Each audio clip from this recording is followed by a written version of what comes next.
Bueno, entonces el segundo método que vamos a ver es el método de la falsa posición. Dijimos que el método de la bisección era muy lento, pero el método de la falsa posición sí converge ya de forma más rápida. Entonces acá nos interesa ver el algoritmo y el desarrollo, ¿verdad? Entonces acá la fórmula para aplicar el método de la falsa posición es esta: x aproximada es igual a por f de b menos b por f de a dividido f de b menos f de a. Sí o sí también necesitamos un punto a y un punto b, o sea, un intervalo en donde exista una raíz. Y para hacer el algoritmo, obviamente seleccionamos los valores iniciales a y b, cargamos en la función a y b, entonces vamos a tener f de a y f de b, y entonces tenemos la tolerancia del error también. Y tenemos una aproximación que se hace utilizando la fórmula que ya habíamos visto y que está otra vez aquí. Luego tenemos que hacer las evaluaciones para ver qué va a cambiar, ¿verdad? Si vamos a cambiar la A o vamos a cambiar la B. Muy parecido al método de la bisección. Entonces, si f de A por f de X es mayor a 0, o sea, los signos son iguales, entonces cambia la A. Si f de A por f de X es negativo, ¿verdad? Entonces cambia B. El secreto de este método de la falsa posición, aparte de eso, es que él no se guía por el error, ¿verdad? Entre la diferencia entre A y B, sino que él se guía por la función para hacer su criterio de parada. Entonces acá tenemos que tener en cuenta f de x. F de x en valor absoluto debe ser menor a epsilon para que nosotros podamos decir de que encontramos la raíz aproximada. Y podemos elegir un punto fijo, ¿verdad? Solamente que aquí requiere de un conocimiento un poquitito mayor de parte de ustedes, que viene a ser el tema de hacer las derivadas, ¿verdad? Y hacer un análisis de la función. Entonces fíjense, si f de b es mayor a 0 y la segunda derivada de la función también es mayor a 0, o f de b es menor a 0 y la segunda derivada de la función es menor a 0, entonces decimos que el punto fijo es b, ¿verdad? Ya no cambia la b. Ahora, si f de a es mayor a 0 y la segunda derivada de la función es mayor a 0, o f de a es menor a 0 y la segunda derivada es menor a 0, entonces el punto A es el punto fijo, ¿verdad? Que podemos guiarnos por este lado también para evitar hacer ese de f de a por f de b si son signos iguales, son signos contrarios, para saber quién cambia. Si hacemos esto calculando la segunda derivada de la función y podemos identificar si es positivo o negativo, entonces es más fácil porque ya no vamos a tener que estar haciendo ese cambio a cada iteración, sino que solamente un cambio directo vamos a estar haciendo. Vamos a hacer un ejemplo. Aproximar dice una raíz real positiva para la siguiente función, con un error porcentual menor a 0,01%. Fíjense que acá es un error porcentual, no está epsilon, ¿verdad? Si está en porcentaje, no es epsilon. Y la función es x por logaritmo natural de x menos 1. Entonces acá transformamos primero nuestra ecuación, x logaritmo natural de x menos 1, transformamos la ecuación, es igual a 0, y transformamos nuestro error porcentual en epsilon. 0,01, que era el error porcentual, dividimos entre 100 y tenemos que es epsilon 0,0001. ¿Estamos? Y vamos a la fase 1, o sea, vamos a buscar un intervalo donde haya raíz. ¿Qué ocurre con el logaritmo natural? El logaritmo natural no puede ser cero ni menor, ¿verdad? No existe logaritmo natural de números negativos y tampoco existe logaritmo natural de cero. Si ustedes hacen en la calculadora, ¿verdad? Voy a traer de vuelta mi supercalculadora que está todavía con el ejercicio anterior. Entonces, logaritmo natural de cero me va a dar un error, ¿verdad? Fíjense, hay un error. Entonces, quiere decir que no existe logaritmo natural de 0. Tampoco existe logaritmo natural de números negativos. Y da error también en la calculadora.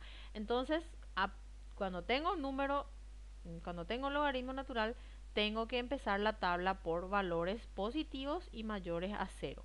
Obviamente que ese mayor a 0 no significa directamente 1. Puede ser 0,1 incluso, ¿verdad? En este caso estoy haciendo para demostrar eso, entonces 0,5 para no empezar de 1. Entonces lo que voy a hacer es cargar en mi calculadora 0,5, voy a guardar en la memoria A y voy a escribir la función. En este caso voy a hacer entre paréntesis va a ser a, ¿verdad? Logaritmo natural de a, cierro doble paréntesis, ¿verdad? Menos 1 es igual. Y el signo es negativo, ¿verdad? 0,5 es negativo. Voy a cargar ahora 1. Entonces voy a tener aquí, ¿verdad? 1 es igual a shift RCLA. Y aquí, entonces, este es 1. Y en 1 es también, sigue siendo negativo. Entonces ahora voy a cargar un 2, ¿verdad? Entonces voy a cargar aquí 2 es igual a shift RCLA y voy a guardar allí en la memoria y ahí es 0,38 ya es positivo y en 3 también es positivo. Entonces acá en el intervalo 1, 2 puedo decir que hay una raíz. Entonces este es mi primer intervalo. Voy a refinar eso. Entonces voy a hacer entre 1 y 2. Hice con 1 que es negativo y voy a probar ahora con 1,5. Entonces probemos el 1,5 a ver qué sale. 1,5 y cargo en la misma ecuación siempre. Y sale que es negativo todavía, ¿verdad? En el 1,7, acá así como yo les dije, ustedes pueden hacer 1,6, 1,2, 1,1, 1,2, 1,3, ¿verdad? De acuerdo al tiempo que tengan. En este caso, ¿verdad? Como que es a modo de ejemplo, no quiero que sea un video muy extenso. En realidad que son bastante extensos los videos para no dejar escapar ningún dato. Entonces acá, este es negativo todavía. Y por último aquí en el 2 sabemos que es positivo, que ya habíamos hecho luego, ¿no? En el 2 es positivo. Entonces en 2 es positivo. Entonces yo hice en este intervalo 1,7 con 2. Y en este intervalo entonces tengo una raíz. Y es el intervalo que voy a usar para el ejemplo. Acá mi cálculo auxiliar consiste en la fórmula para hacer la aproximación. Y también voy a elegir ya cuál va a ser el punto fijo. Entonces para elegir cuál es el punto fijo, tengo mi función x logaritmo natural de x menos 1, tengo que hacer la doble derivada. Entonces la primera derivada, voy a quitar esto para que se entienda mejor que es x por logaritmo natural de x, así entre paréntesis, menos 1. Acá hay un producto, x es u y logaritmo natural de x es v. Y la fórmula para hacer la derivada de un producto es u por v es igual a u' por v más u por v'. O sea, el primero, la derivada del primero por el segundo sin derivar, más la no derivada del primero por el segundo derivado, ¿verdad? Entonces acá hago eso, ¿verdad? F' de x es igual, la derivada de u es 1 de x en este caso, y por el segundo sin derivar, logaritmo natural de x, más el primero sin derivar, que viene a ser la x, por la derivada del logaritmo natural de x, que es 1 sobre x, ¿verdad? Esta es la derivada de esta parte, menos la derivada del 1 que es 0, ¿verdad? Y ahí arreglando, entonces me queda que la primera derivada es logaritmo natural de x más 1. ¿Por qué? Porque aquí 1 por logaritmo natural de x es logaritmo natural de x más x por 1 sobre x, se simplifican las x y me queda 1. Esto tengo que volver a derivar, ¿verdad? Y entonces voy a tener la segunda derivada es la derivada del logaritmo natural de x 1 sobre x más la derivada de 1 es 0 y ya no se escribe. Entonces tengo que la segunda derivada de la función es 1 sobre x, ¿verdad? Y ahora hay que atender. Fíjense, dice que tiene que ser mayor, ¿verdad? A 0. Si yo en este intervalo calculo 1 sobre x y en vez de x pongo 1,7, entonces ¿qué voy a tener? Vamos a fijarnos nomás en ese intervalo. Entonces voy a tener 1, ¿verdad? Dividido 1,7, solamente me interesa el signo, sale positivo. Y si le voy a hacer 1 dividido 2, ¿verdad? Me va a salir 0,5, que también es positivo. Eso quiere decir que, ¿verdad? En este punto, mi derivada es mayor a 0. ¿Y cuál de ellos? Fíjense, la f de a, 1,7, es negativa, menor a 0. Y la f de b, que es el 2, es positivo, entonces es mayor a cero. Y esto también es mayor a cero. Y tiene que coincidir, ¿verdad? Mayor a cero y mayor a cero para que para que ese punto sea el punto fijo, ¿verdad? En este caso, entonces yo tengo que f de b y la segunda derivada son mayores a cero. Por lo tanto, el punto fijo es el punto b. ¿Cómo yo aseguro de que esto se está cumpliendo, de que 1 sobre x siempre va a ser positivo? Aparte que la función viene ya con un signo positivo, fíjense en el punto, ¿verdad? En los puntos del intervalo siempre va a ser positivo y eso puedo verlo en un gráfico. Acá yo hice el gráfico, este es el gráfico para ese 1 sobre x, ¿verdad? Y fíjense cómo para el intervalo, que es 1,7, que es el punto A, al 2, la función siempre es positiva, ¿verdad? Está hacia el eje positivo. Y acá es negativo, pero es negativo para los puntos si los puntos son negativos. Mi intervalo siempre, para esa función que yo tengo, siempre el intervalo va a ser positivo. ¿Por qué? Porque dice x logaritmo natural de x. O sea, logaritmo natural dijimos ya que siempre va a ser a partir de cero y va a ser siempre positivo. Entonces no existe la posibilidad de que se tomen los puntos negativos. Siempre va a ser positivo. Por lo tanto, su segunda derivada también siempre va a ser positiva. ¿Está? Entonces acá, como estos dos coinciden, f de b mayor a cero y la segunda derivada mayor a cero, entonces digo que el punto fijo es b. Y con eso puedo hacer la tabla, ¿verdad? Entonces en la tabla tengo la cantidad de iteraciones, el punto A, el punto B, f de A, f de B, la nueva x y la f de x, porque la f de x es mi criterio de parada. Entonces primera iteración 0, A es 1,7, B es 2, f de A, ¿verdad? Entonces en la calculadora, acá sí es importante el tema de la calculadora, ¿verdad? Entonces, ¿qué es lo que vamos a hacer? Y tenemos que tener en cuenta el proceso. Entonces voy a hacer 1,7, ¿verdad? Voy a guardar en A. El 2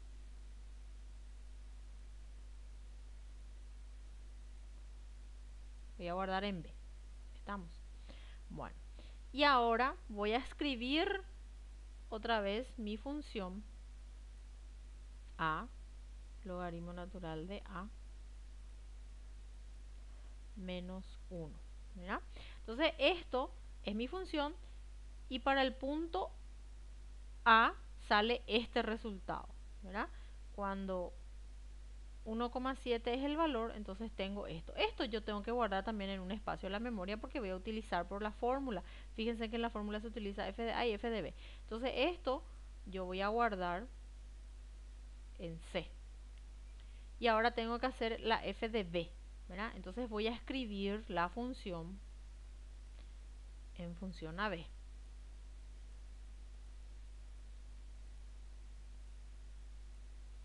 Y f de b es ese valor que está ahí y eso voy a guardar en d. ¿Estamos?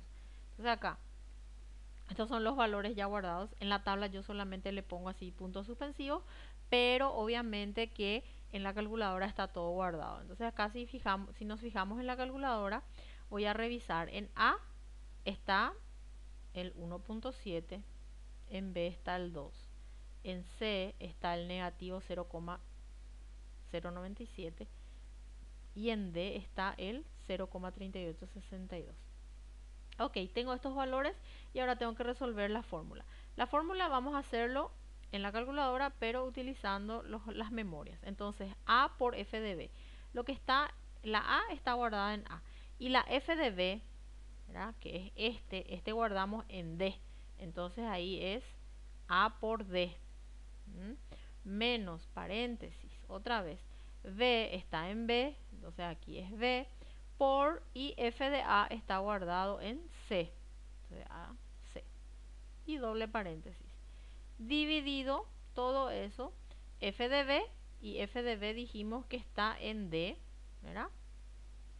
Menos lo que está en f de A que es lo que está en C. Y es igual. Y sale 1,7606. Y esto vamos a guardarlo en una memoria, por ejemplo, Voy a guardarlo en este caso, ahora mismo lo voy a guardar en F, para que no se me pierda nada más. Entonces acá tengo 1,7606. Y este valor, 1,7606, voy a cargar en f de x, ¿verdad? En este caso guardamos en la f, ¿verdad? Entonces voy a hacer mi función en función a la f, ¿verdad?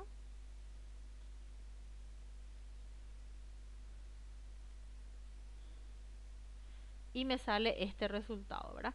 Si no quiero que me aparezca así, tengo que hacer una validación en mi calculadora.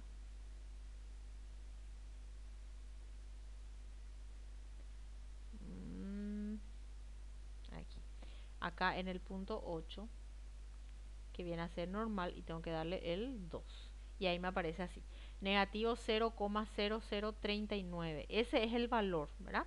Entonces acá fíjense, este valor voy a guardarlo también. En este caso, yo particularmente voy a guardar acá en la X. Estamos, para que no se me pierda nada más. Entonces acá tengo este valor y en valor absoluto voy a verificar si es menor que mi épsilon. Valor absoluto sería convertirlo solamente a positivo. Entonces, ¿es menor que mi épsilon? No, no lo es. Entonces voy a seguir haciendo otra iteración más. Voy a tener ahora una iteración. Dijimos que el b es el fijo, entonces la x pasa a ser a, el b se mantiene en el 2, f de a, ¿verdad? Lo que yo tenía guardado en la f está aquí y lo que tenía guardado en la x de mi calculadora lo voy a traer aquí en f de a y la f de b se va a mantener siempre. Voy a hacer de vuelta el cálculo una vez más, entonces acá vamos a verificar los valores por última vez. Entonces lo que está en la f para mí, ¿verdad? Fíjense el 1,76, esto lo voy a traer, voy a traer y voy a guardar en la a, ¿verdad? Y lo que está en la x, ¿verdad? Que es este negativo, ese va a traer y voy a guardar ahora en la c, ¿verdad? En C, ahí está. Y voy a hacer la formulita. Entonces verificamos nomás que todo esté bien. En A tiene que estar el 1,76, en B tiene que estar el 2, en C tiene que estar el negativo 0,0399 y en D tiene que estar el 0,3862. Ay, perdón.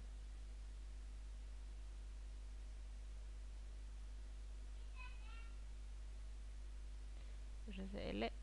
Ahí está. Y ahora voy a buscar mi fórmula, a ver que no se haya perdido nada. Ojalá, verá que siga ahí. Acá está mi formulita y le voy a dar un S igual, ¿verdad? Y ahí fíjense que es 1,763122 y esto voy a ir guardando también. Entonces acá x 1,7631, f de x negativo 0,00015, va teniendo más ceros, pero sigue siendo mayor al épsilon. Entonces una iteración más, dijimos ya, el b es el fijo, entonces este valor de x pasa a ser a, el 2 se mantiene, este valor de f de x pasa a ser f de a, el f de b se mantiene y volvemos a calcular con la fórmula y voy a obtener 1,7632 y algunos decimales a más. Hago, ¿verdad? Cargo esto en la función y voy a obtener negativo 0,0000, o sea, más ceros, y esto sí ya es menor que mi épsilon. Entonces al final la respuesta final es este valor, ¿verdad? La x. La última x que calculé es mi respuesta. Y voy a escribir ahora con todos los decimales que aparecen en la calculadora 1,76, 321, 8867. Y podemos verificar esto en el gráfico, ¿verdad? El gráfico de la función x logaritmo natural de x menos 1 es esta. Y nosotros dijimos que la raíz es 1,76 y alguito y está aquí. Está entre el 1,6 y el 1,8. Bien próximo ya al 1,8. Entonces podemos verificar siempre con el gráfico. Y ahí entonces está, este sería el método de la falsa posición. ¿Qué es lo que tenemos que tener en cuenta para que sea más sencillo este método? Saber hacer la derivada, especialmente la doble derivada, y analizar esa derivada en el intervalo, ¿verdad? El signo que va a tener siempre en ese intervalo.